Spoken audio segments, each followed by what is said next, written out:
हामी चाहिँ अब यहाँदेखि सट्टै छिर्दै छौं।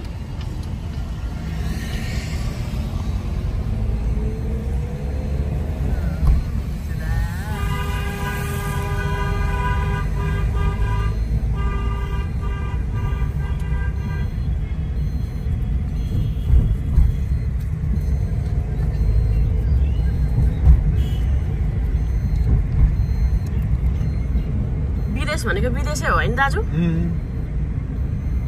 नजिक भएर हामीलाई चाहिँ वास्ता लाग्दैन। यो यताको बोर्डरमा चाहिँ एकदमै राम्रो छ। फेरि उता विराटनगरतिरको यस्तो राम्रो छैन नि।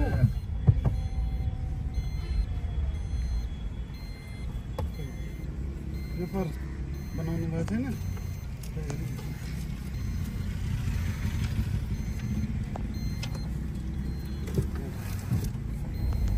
लाग्यो ल।